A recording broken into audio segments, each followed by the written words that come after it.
Bonjour monsieur. Bonjour. S'il vous plaît, vous pouvez vous présenter là? Je m'appelle Kandé Touré, menuisier artiste à Nongo. Nongo, c'est où? Nongo, plus précisément auprès du terrain de football. C'est là-bas où je suis installé. C'est là où je trouve mon Qu'est-ce que vous faites dans la vie, s'il vous plaît? Bon, c'est ça mon métier. Je suis un artiste. J'évolue un peu dans la menuiserie. Je fais un peu de sculpture aussi. Je me suis pas mal à chaque année, peut-être. J'ai créé, en tout cas chaque année, je crée un ou deux objets. C'est comme ça. Et c'est-à-dire quel genre d'objet? Souvent, je travaille sur les chaises africaines. Je réalise un peu des coffres, et aussi des masques, des meubles, des meubles, ouais, dans le style, la création rustique, dans le style africain. Design et gravure dessus, ça dépend quoi. Je fais des petits encadrements et c'est comme ça quoi. En tout cas, je me suis pas mal quand même dans le bois. Ok. Voilà. Et comment s'appelle l'une de vos créatures que vous avez fait? Par exemple, les chaises baoulées, je fais des chaises baoulées, je fais des tabourets bagarres. Et je fais aussi des fauteuils de trône, des grands fauteuils démontables, des fauteuils de trône. En tout cas, je fais pas mal de choses.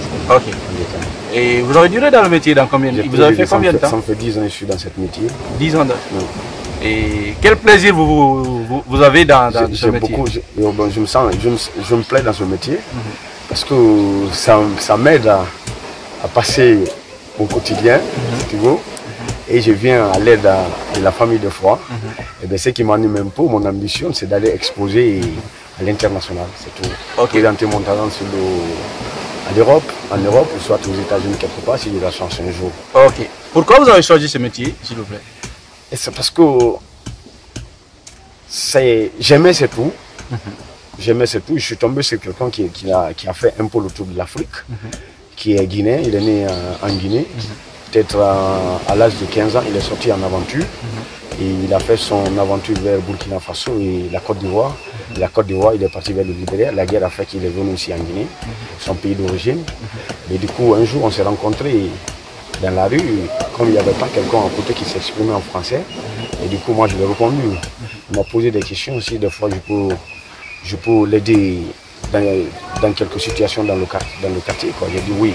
Donc, on est resté potes. Du coup, il m'a pris un jour, on est allé vendre un tabouret, une chaise africaine, à un blanc qui n'habitait pas loin de chez nous. Et ça m'a animé d'apprendre le métier. Maintenant, vous dites que vous aimez votre métier.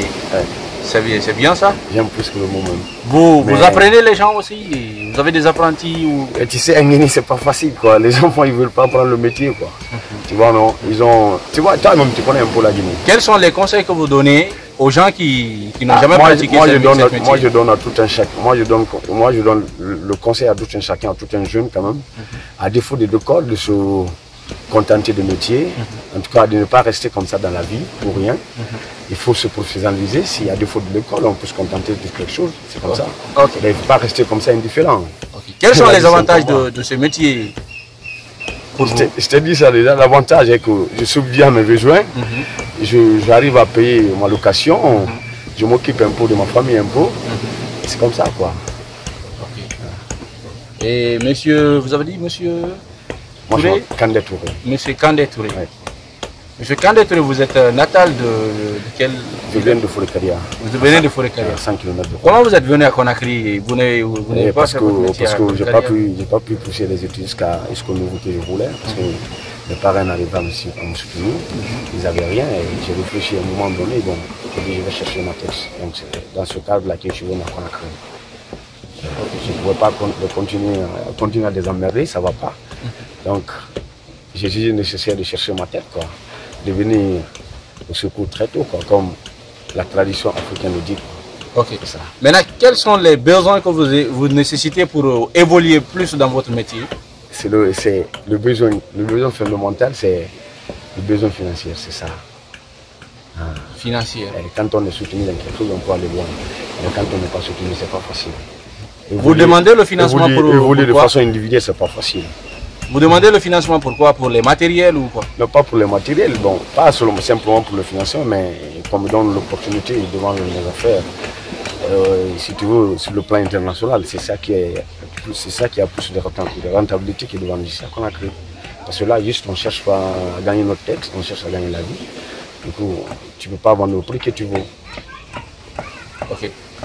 Quels sont les conseils que vous donnez aux gens ou le mot de marketing que vous avez pour attirer les gens, les investisseurs dans ce domaine, pour vous supporter, pour investir, pour être partenaire avec vous, quoi. Quels sont les conseils pour eux d'évoluer dans votre domaine ensemble, quoi. Quels sont les conseils?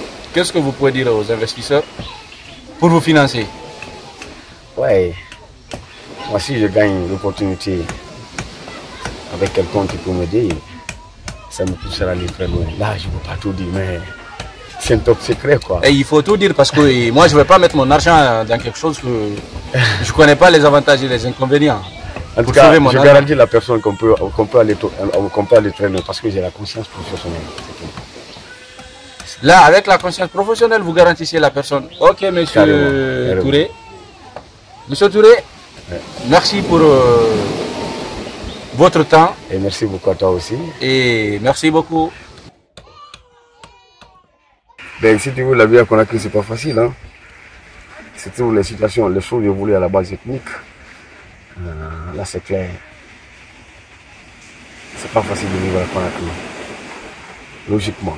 Le pays est fermé, pas de justice, il n'y a pas d'équité. Tu vois, on a trop de corruption, trop de mensonges. Donc, du coup, ça n'évolue pas une société, quoi. Voilà, une société, c'est la vérité et l'amour. Donc, je ne crois pas si nos dirigeants guinéens, soit nos cadres guinéens sont animés de ça.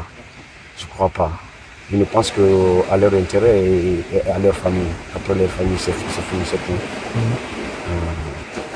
Ils n'ont pas la conscience professionnelle. Disons, ce n'est pas de vrai encadrement si tu me demandes, parce que l'homme, il faut compter sur ta capacité, il faut compter sur sa capacité intellectuelle. Et du coup, ici, nous, les intellectuels, ceux qu'on voit en eux, ils sont tenus obligés de marcher au rythme du pouvoir en place, parce que tout simplement, ils ont peur, le jour au lendemain, on peut les enlever dans leur place. Et ce que j'ai vu aussi en Guinée, quand on est nommé, on te confie un portefeuille ministériel. C'est la danse à la maison, c'est le mamaya. Parce que là, tu sais que quand tu vas gagner beaucoup. C'est ça. Donc, si tu veux, la Guinée, vraiment, ce n'est pas un pays qui prétend aller devant. Là, c'est clair. Trop de mensonges, trop d'arrestations arbitraires, trop d'assassinats, trop d'insécurité. Pas de vérité ni rien. Rien n'est clair, si tu veux. Sauf qu'un jour, on a la chance de tomber sur un bon président. Mais si ce n'est que le cas, notre génération, là, vraiment, on est foutu. On est dans la merde. On n'a pas de chemin là où aller. Notre pays n'a pas une bonne réputation. Avec la mauvaise gouvernance, rien ne peut aller. Il faut la vérité, rien que la vérité. Sans la vérité, aucune société au monde ne peut évoluer. Et l'amour, c'est ça. C'est tout ce que moi je peux dire, quoi. L'amour.